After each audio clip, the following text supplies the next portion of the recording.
On April 10, 1952, in Lansing, Michigan, an extraordinary baby was born, one who would go on to achieve movie stardom, work for the CIA, become an Aikido black belt, fight off the Yakuza, and of course disarm a nuclear device to boot. This baby was named Steven Seagal, and in his life his achievements are, well, questionable actually.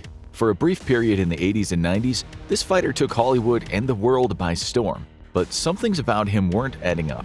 Hero or con man? We investigate the wild life and claims of Steven Seagal to bring you the truth about one of entertainment's most bizarre figures. The best way to get into the unbelievable, literally life story of this man is to break it up into subsections. So let's start with Steven Seagal, the man of indeterminate ethnicity.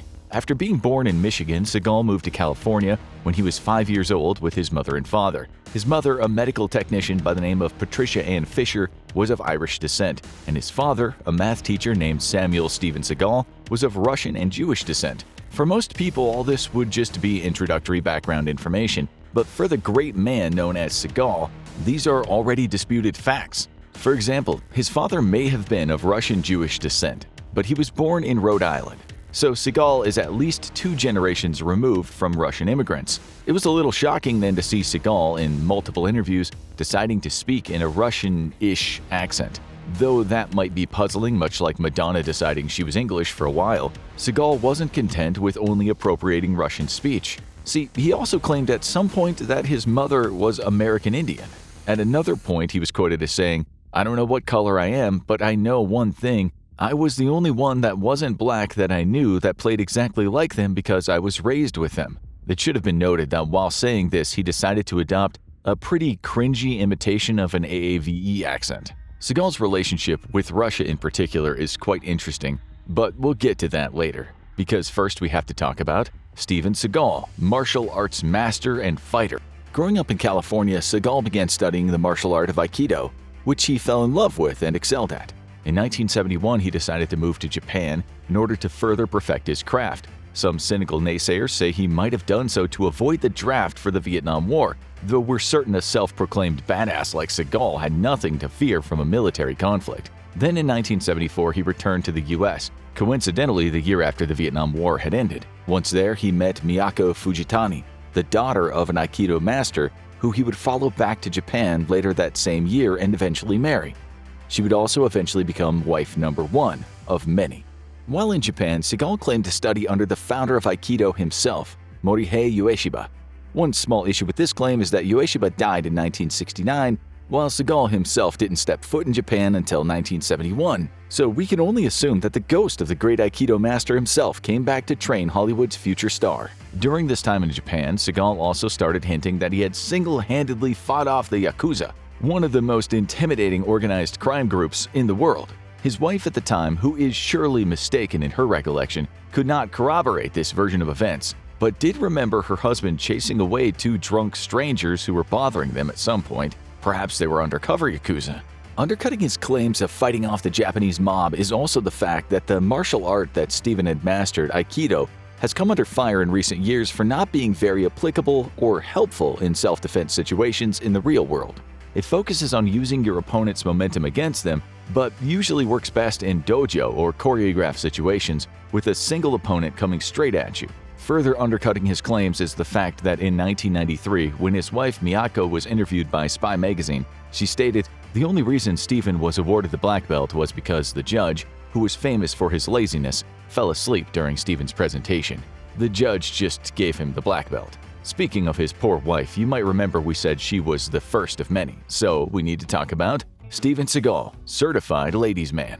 While married to his first wife Miyako, Seagal cheated on her with Adrienne LaRussa, who he also married, while he was still married to his first wife. He then proceeded to cheat on both wives at once with model Kelly LeBrock, who he married after his divorce to his first wife was finalized and his marriage to his second concurrent wife was annulled. The annulment came about after the US government caught wind of the fact that Seagal was already married to Miyako when he wed LaRussa, and reminded him that a law against polygamy exists. Today, he's married to a woman named Ardenatuya Batsuk, a dancer from Mongolia, with whom he had a son named Kunzang. This is in addition to his 7 children by various women, 3 grandchildren, and his guardianship Abyabshi-pan Rinzanwangmo, the daughter of a Tibetan protester.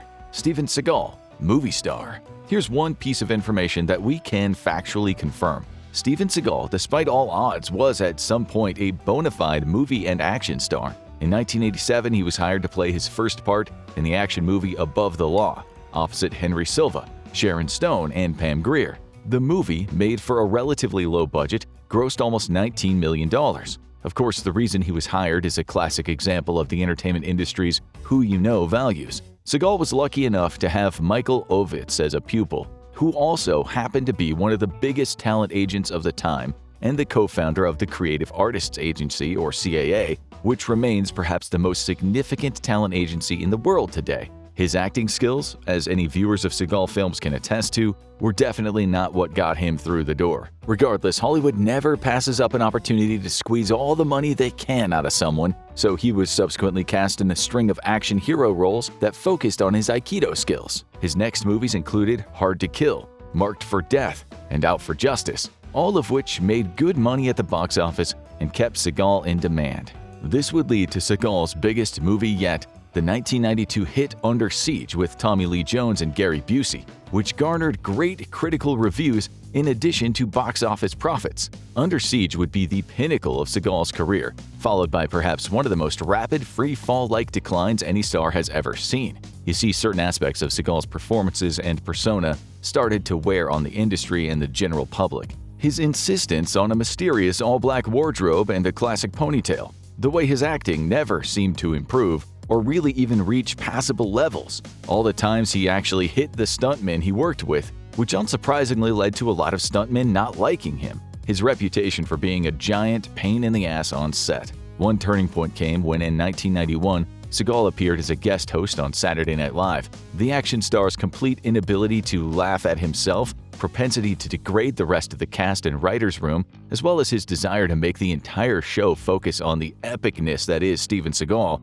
rubbed a lot of people the wrong way. Years later, David Spade wrote of Seagal's appearance, "I think that it was the first week that I heard talk about replacing the host and just doing a cast show." Bob Odenkirk shared that Seagal wrote a scene with stuntmen where he just beats everyone up and at the end says, "This is what happens when you pollute the planet." As in the sketch, the bad guys worked for Exxon. Odenkirk says the audience was mystified. Producer Lorne Michaels thought the episode went so badly that he stopped it from being broadcast as a rerun and banned the actor's return. Years later, he would poke fun at the disastrous guest appearance in a gag with that week's guest, Nicolas Cage, in which he reassured Cage not to worry about seeming like the biggest jerk who's ever been on the show, as that would be Steven Seagal. This complete inability to be a team player or perform anything, quite frankly, seriously started to hurt Seagal's career. In the first movies, the focus was on his action stunts and his intimidating physical presence. Seagal stood at 6 feet 4 inches and was a physically fit man at the time. He was surrounded by Hollywood acting veterans who generally knew what they were doing and could take the focus off of Seagal's relatively poor acting skills. However, Seagal now found himself at the height of his popularity and earning potential, and he decided he needed to take charge of his career. Since he had some certainly admirable environmentally conscious leanings, he also decided his movie needed to have a message, to be more serious than what he'd done so far, but still involve beating up a bunch of bad guys. This led to the 1994 colossal turkey On Deadly Ground. Even the presence of seasoned thespians like Michael Caine, Joan Chen, and R. Lee Ermey couldn't save this mess. Seagal plays a hero firefighter/environmental vigilante named Forrest Taft. You get it? Forrest? Like the forest? We just wanted to make sure. Who goes up against an evil corporation by the name of Aegis Oil. Caine, perhaps sensing from his first day on the set under director Seagal that any effort was futile, made the interesting choice to fully retain his distinctive Cockney accent while playing a Texas oil executive. Seagal as a director continuously presented Seagal, the lead actor, almost as a demigod revered by all who come near him. Perhaps the strangest part of the film, a contradictory reasoning that becomes a motif in most of Seagal's filmography from here on out, was Seagal's insistence on presenting himself as a pacifist who is loath to hurt a fellow human being, while making movies focused on his martial arts skills. This led to an interesting conundrum of having Seagal's characters frequently espouse pacifist views and claim an aversion to violence, while systematically and quite gleefully beating several men to a pulp in every single film. Seagal's off-screen persona didn't help matters either. His ego ran over everything and everyone around him. On one set, Steven emerged from his trailer stating, "I've just read the greatest script ever written." When his co-star asked who wrote it, Seagal responded, "I did." He kept alluding to a mysterious past in interviews that seemed quite laughable to some. That's because Seagal, at least in his memory, had another important and secret chapter in his life he was just starting to share. Steven Seagal, CIA asset, Green Beret, badass. In an interview with the Los Angeles Times, Seagal once stated, "You can say that I lived in Asia for a long time, and in Japan I became close to several CIA agents. And you could say that I became an advisor to several CIA agents in the field, and through my friends in the CIA, met many powerful people and did special works and special favors." The strange thing is, it was only Seagal saying these things. The CIA never gave any response, and presumably they had better things to do and regimes to overthrow. Strangely enough, when later in his life Seagal was put through a pretty basic CIA drill, he evinced a complete inability to use a compass or a map. This might make sense for a random civilian under the age of 35, but certainly not for a CIA-trained asset. Apparently though, Seagal was in such high demand by the US government organizations that he wasn't satisfied with just the CIA. He told stories about training with the Green Berets and spoke to a veteran about his time in the Navy SEALs. Again, despite his apparent extensive SEAL training, there was one instance where he started panicking in rough waters, almost drowned, and had to be saved by ex-mercenary Gary Goldman. However, the strange stories didn't stop there. Steven Seagal, ambassador to the shadiest parts of the world. Perhaps thanks to his Russian ancestry, Seagal's always felt a special kinship to Russia. This might be why Vladimir Putin gave Seagal the Order of Friendship Award, described as an award given to foreign nationals whose works, deeds, and efforts have been aimed at the betterment of relations for the Russian Federation and its people. In response, and filed under the comments that have not aged well at all, Seagal said he considered Putin like a brother. He also obtained citizenship in Russia in November 2016.